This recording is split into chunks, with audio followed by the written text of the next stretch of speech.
नदी करा तुझा उपाध्यायका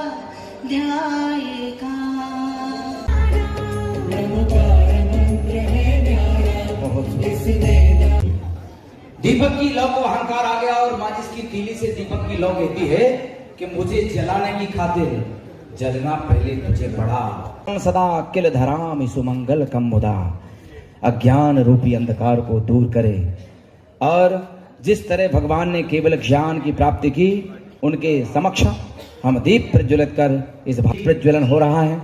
हम सभी आगंतुकों का पुनश्च हार्दिक अभिनंदन और स्वागत करते हैं।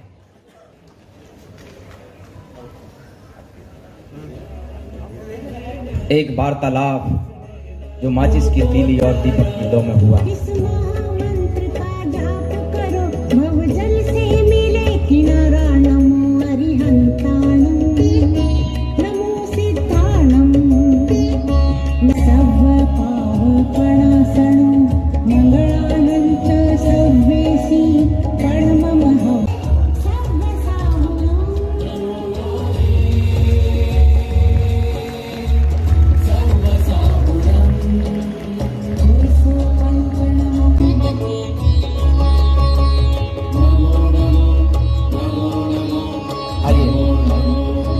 राजकुमारी जी सेठी साहब चित्र के समक्ष पुष्प अर्पण करें। आइए। और आराधना के चक्करों में मत पड़ो, संग्राम ये घनघोर है, कुछ मैं लड़ूं कुछ तुम लड़ो। संग्राम ये घनघोर है, कुछ मैं लड़ूं कुछ तुम लड़ो। जीवन भर समाज की संस्कृति के लिए जिन्होंने लड़ाई की, में आते ही वो कभी न कभी हमारे ताऊ जी झूमर मल जी के पास आते, पन्नालाल जी साहब के पास आते और एक ही बात कहते कि हम सब जुड़ के रहें तो समाज बढ़ेगा और जैन समाज हमेशा अपने ध्वज पर आगे बढ़ता रहेगा। ये संदेश वो हर परिवार के लिए देते थे और यही उनका एक बड़ा संदेश है जो हमको समझना चाहिए कि परिवार एक रहेगा तो समाज एक रहेगा और समाज एक रहेगा तो जैन धरोहर हमेशा।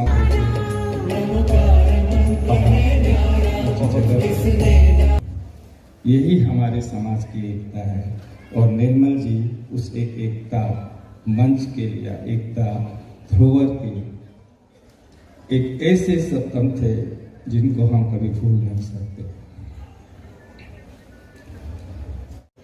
आदरणीय मेरे बड़े भाई साहब की स्मृति जो द्वितीय पुण्य तिथि है मनाने जा रहे हैं। हमारे बड़े भाई साहब सबसे गुण सात्विक थे और समाज के लिए आप 40 वर्ष तक ही उन्होंने महासभा की सेवा की थी, तो उसमें 43 वर्ष में उन्हें पढ़ाई करके काम छोड़ दिया था। जवानी के समय कल्पना कीजिए 43 वर्ष कौन सी ज़्यादा उम्र होती है, और उन्होंने जो भी 43 वर्ष किया, 43 वर्ष के अवस्था में जितनी इंडस्ट्री लगाई उसको क्या प्रशंसा, कितनी प्रशंसा की जाए थोड़ी है। गुवाहाटी, सिलचर, धुबरी, गोरखपुर, लखनऊ, सीतापुर, दिल्ली सब जगह अपने व्यवसाय को फैलाया और काम किया। तो ये कहने का मतलब ये है कि जो सात्विक प्रति रखेगा, परिश्रम करेगा, वो आगे बढ़ेगा।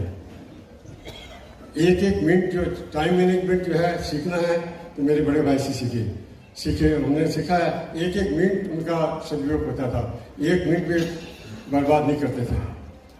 यदि 5 मिनट पहले यदि पहुंचना है किसी ऑफिस में तो 5 मिनट पहले पहुंच के अपना काम कर रहे थे। 5 बजे बंद होती है, 4:50 पहुंच जाते थे और 10 मिनट में काम करा लेते थे। बहुत ज्यादा ऐसे हार्ड होते हैं कि अपन लेने में थक जाते हैं। अगर हमारे पास म्यूजियम जैसी कोई जगह होती है तो सरकार हमें वो प्रतिमाएं हमें सौंपने के लिए तैयार हो जाती है, इसलिए हमें इस म्यूजियम की आवश्यकता पड़ी है। दूसरी, ये म्यूजियम के अंदर हमने सिर्फ प्रतिमाओं को या धरोहर को ही नहीं रखना है। ये 3 मंजिला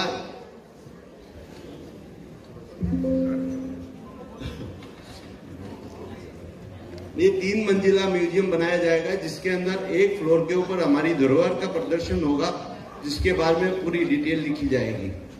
फर्स्ट और सेकंड फ्लोर के ऊपर हमारे जैन धर्म के शास्त्रों के बारे में, विद्वानों के बारे में, हमारे आचार्यों के बारे में बताया जाएगा। और हमारे जैसे छह डाला है, जैसे भक्तामर है, अपने जितने भी 12 भावना है, इनकी हैंड पेंटिंग्स लगाई जाएगी जिनके अंदर उनकी डिटेल होगी। और 5-6 भाषाओं के अंदर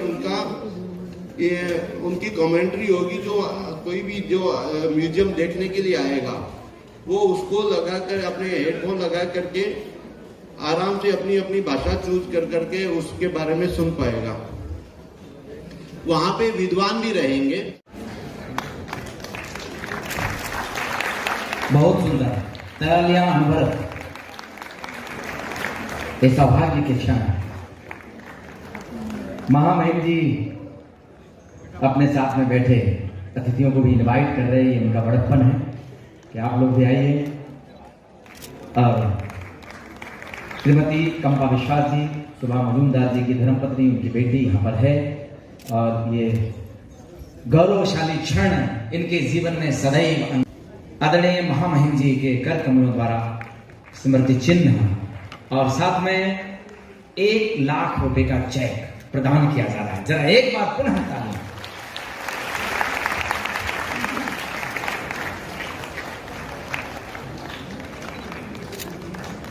बहुत सुंदर, ये अतीब और सुखद क्षण स्वर्णिम कीर्तिमान श्रीमान भरत जी काला, मुंबई की पावन स्मृतियां सदैव मनोमस्तिष्क में विद्यमान रहेंगी। एक बार पुनः तालियों का संघनाद।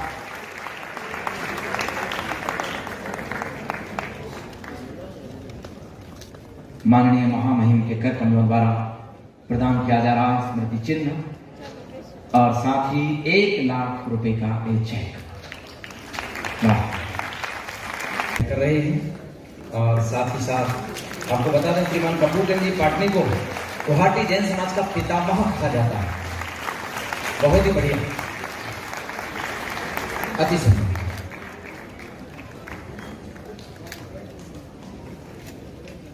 अवार्ड और स्मृति चिन्ह के साथ बहुमान किया।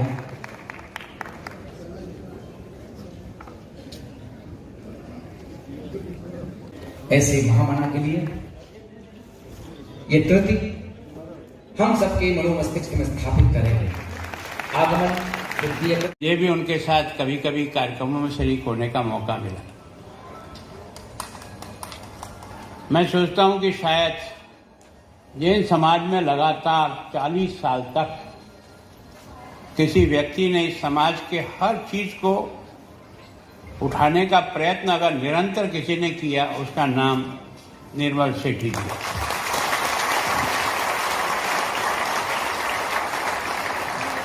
अभी उन्होंने जो कुछ किया उसको आपने फिल्म के माध्यम से भी देखा। हमारे यहाँ जो संयोजन कर रहे थे उन्होंने भी, और बाकी जानकारी भी दी कि साधु संतों की सेवा में जिस प्रकार से वो तल्लीन रहते थे, मैं सोचता हूँ कि वो आपके और मेरे सबके लिए सीखने का एक बहुत अच्छा अवसर दे रहा है। हम लोग व्याख्यान में और प्रवचन में तो बहुत जानना पड़ेगा, लेकिन साधु को एक स्थान से दूसरे स्थान पर पहुँचाने के लिए मेरा उसके साथ समय देने का काम बहुत कम लोग कर पाते हैं, लेकिन सेठी जी ने किया। साधु को आहार देना भी उनके जीवन का एक अंग था।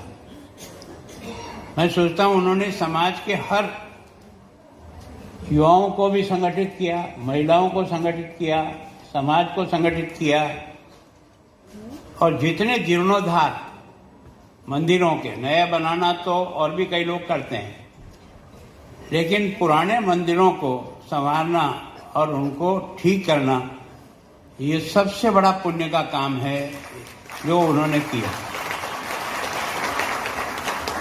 ये दुर्भाग्य था कि कोरोना के इसी 27 अप्रैल के दिन वो आपसे और हमारे बीच से चले। आज उनकी पुण्यतिथि भी है और उसको आपने जैन धरोहर दिवस के रूप में मनाया। जिन्होंने भी इसकी कल्पना की, मैं उनका भी अभिनंदन करता हूँ कि वास्तव में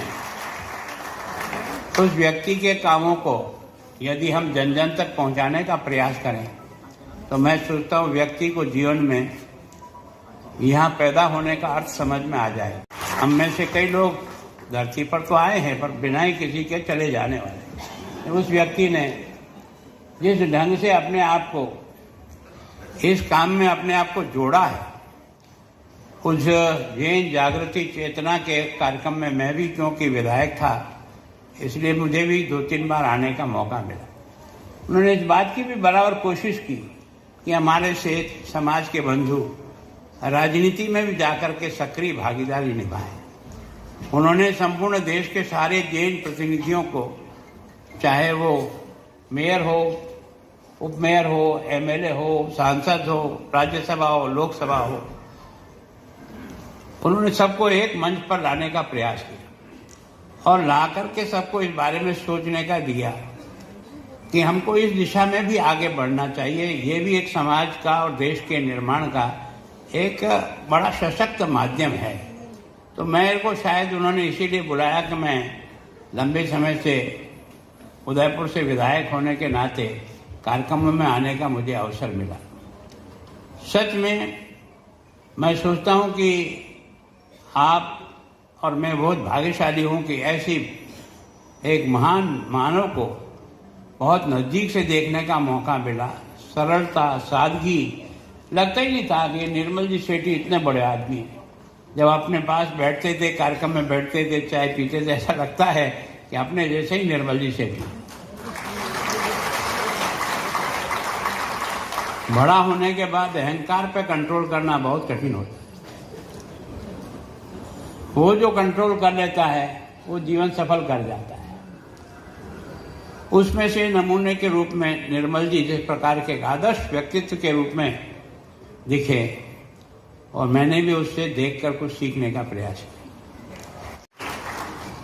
जब मुझे कहा था तो मैं सोचता हूँ कि उनके जीवन के बारे में बहुत कुछ आपने जाना है। आप में से अधिकांश लोग उनसे परिचित होंगे। अधिकांश लोगों ने उनके विभिन्न कार्यक्रमों के माध्यम से उनके साथ रहने का मौका मिला होगा। मुझे यद्यपि इतना अधिक मौका तो नहीं मिला, पर ऐसे विशेष कार्यक्रमों के माध्यम से जरूर प्रयत्न किया। एक व्यक्ति इतना प्रयत्न करके समाज को इतना ऊपर उठा सकता है, तो हम इतने लोग मिलकर के समाज को उठाने का प्रयत्न करें।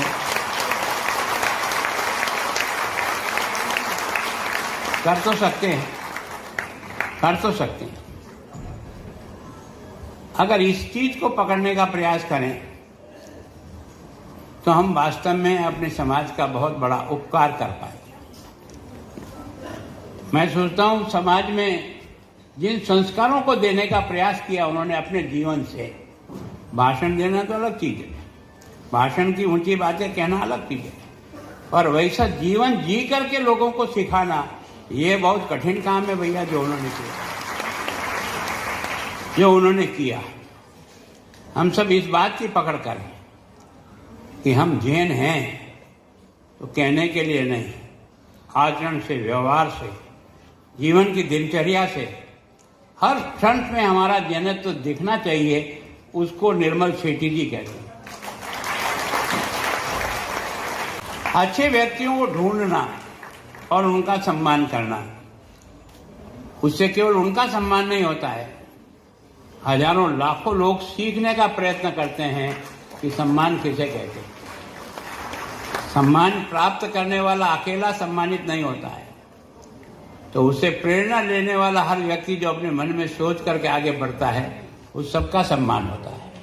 और मैं सोचता हूं कि मैंने दिगंबर कई संतों के भी उनकी जीवन पर कुछ लिखा हुआ पढ़ा है।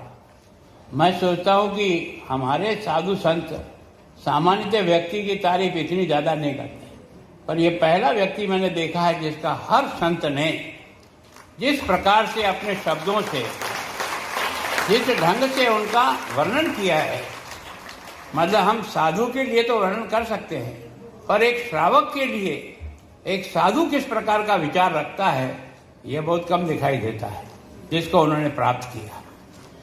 मैं आप सब बंधुओं का भी बहुत आभारी हूँ कि इतनी बड़ी संख्या में आकर आपने इस धरोहर दिवस को ऊंचाई देने का प्रयास किया।